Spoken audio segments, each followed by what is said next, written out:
हा प्रश्न आहे अध्यक्ष महोदय। केंद्र सरकारच्या PM किसान सन्मान योजनेच्या या लाभार्थ्यांची यादी राज्य सरकारच्या नमो शेतकरी महासन्मान निधी योजनेसाठी सुद्धा वापरली जाते। यामुळे PM किसान योजनेतील तांत्रिक त्रुटी म्हणजे नमो सन्मान योजनेतील सुद्धा त्रुटी ठरत आहेत का? एका तांत्रिक चुकीमुळे शेतकरी केंद्र आणि राज्य अशा दोन्ही सरकारच्या मतीपासून एकाच वेळी वंचित राहत आहेत। योजनेसाठी 1 फेब्रुवारी 2019 ही कट ऑफ तारीख निश्चित करण्यात आलेली आहे। या तारखेला 5 वर्षाहून अधिक काळ उलटून गेलेला आहे। तरी या अटीमध्ये बदल न केल्यामुळे 2019 नंतर 7/12 नाव चढलेले नवे शेतकरी आज या लाभापासून वंचित आहेत। अनेक कुटुंबाच्या वडिलांच्या हयातीत कायदेशीर वाटणीद्वारे जमीन मुलांच्या नावे होते। अशा प्रकरणात केवळ 1 फेब्रुवारी 2019 नंतर जमीन नावावर झाली म्हणून खऱ्या शेतकऱ्याला अपात्र ठरवले जात आहे। खरेदी खत किंवा बक्षीस पत्राद्वारे जमीन मिळालेल्या शेतकऱ्यांना लाभ न मिळणे हा त्यांच्यावर होणारा अन्याय आहे।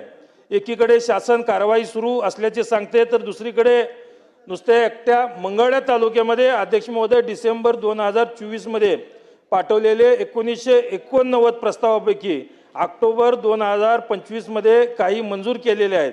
त्यापैकी 402 प्रस्ताव अद्याप प्रलंबित आहेत। ते डिसेंबर 2025 पासून पोर्टल बंद असल्याचे सांगण्यात येत आहे।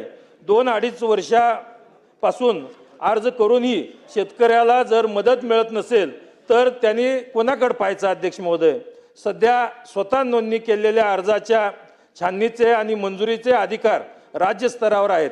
त्यामुळे स्थानिक पातळीवर कामाचा निपटारा होत नाही। वारस हक्काने जमीन मिळालेल्या वारसांना सद्यस्थितीत ऑनलाईन अर्ज करण्यातही अनेक अडचणी येत आहेत। कोणत्या शेतकऱ्याचे पैसे जमा झाले आणि कोणाचे अडकले याची यादी तालुका स्तरावर उपलब्ध नसते। यामुळे शेतकऱ्यांना सरकारी कार्यालयाचे उंबरठे झिजवत आहेत। तर अध्यक्ष महोदय, मी या निमित्तानं शेतकऱ्यांच्या या विषयावरून मोठा असंतोष आहे। या पार्श्वभूमीला सरकारला मला काही प्रश्न विचारायचे आहेत। ते प्रश्न या निमित्तानं विचारतोय अध्यक्ष महोदय। माझे 5 उपप्रश्न आहेत। सदस्यांनी खूप चांगल्या सूचना शेतकऱ्यांविषयी त्यांनी मांडल्या। खरं तर आपल्या अध्यक्ष महोदय आपल्याला माहिती आहे की राज्यामध्ये PM किसान सन्मान योजना ही केंद्राची आणि राज्याची नमो शेतकरी महान निधी योजना ह्या 2 योजना ह्या शेतकऱ्यांसाठी आहेत। आणि त्याप्रमाणे आज आपण जर विचार केला तर केंद्राकडून साधारणतः माझ्या शेतकऱ्यांसाठी आतापर्यंत 21 हे शेतकऱ्यांना हप्ते दिले गेलेत। त्याची एकूण सगळी जर रक्कम जर विचार केला तर साधारणतः 39,309 कोटी एवढी रक्कम ही केंद्र सरकारने माझ्या महाराष्ट्रातील शेतकऱ्यांसाठी त्यांनी ती दिलेली आहे। आणि महाराष्ट्राचा जर आपल्या राज्याचा जर विचार साधारणतः एक हप्ता साधारणतः 1814 कोटी रुपये। मगाशी जे आपल्या सदस्यांनी जे विषय विचारला की त्यांच्या सोलापूर जिल्ह्याचा त्यांनी विषय विचारला तर सोलापूर जिल्ह्यामध्ये साधारणतः 6,99,000 लाभार्थी पात्र शेतकऱ्यापैकी साधारणतः 6,82,000 शेतकऱ्यांना आतापर्यंत आपण त्याचा लाभ हा दिलेला आहे।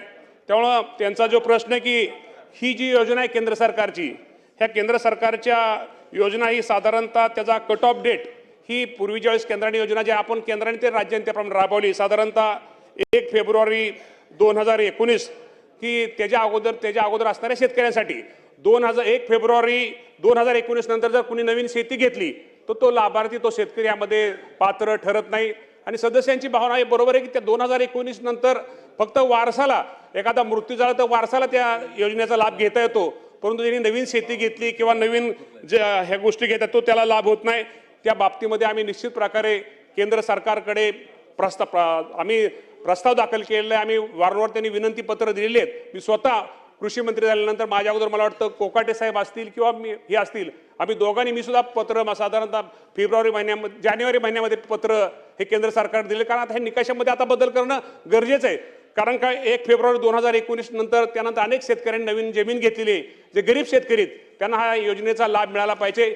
या बाबतीमध्ये केंद्राकडे आमचा सगळ्यांचा पाठपुरावा चालू आहे।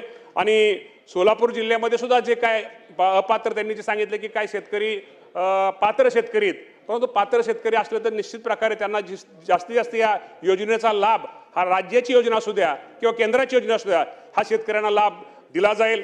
जर आपण राज्याचा जर विचार केला तर साधारणतः राज्याने सुद्धा 7 आतापर्यंत शेतकऱ्यांना हप्ते दिलेले आहेत. साधारणतः 13,000 कोटी रुपये हे राज्य सरकारच्या माध्यमातून दिलेले आहेत. केंद्र सरकारच्या माध्यमातून 39,000 कोटी रुपये हे माझ्या शेतकरी बांधवांना दिले आहेत. त्यामुळे हे सरकार हे निश्चित प्रकारे शेतकऱ्यांवरती हे करणार आहे. त्यामुळे निश्चित प्रकारे सदस्यांच्या ज्या भावना आहेत, त्यांचे जे काही प्रश्न आहेत, त्यांच्या जे त्या बाबतीमध्ये निश्चित प्रकारे नोंद घेऊन त्यांच्यासमोर त्यांची एकत्र बैठक घेऊन या बाबतीमध्ये निश्चित प्रकारे निर्णय घेतला जाईल.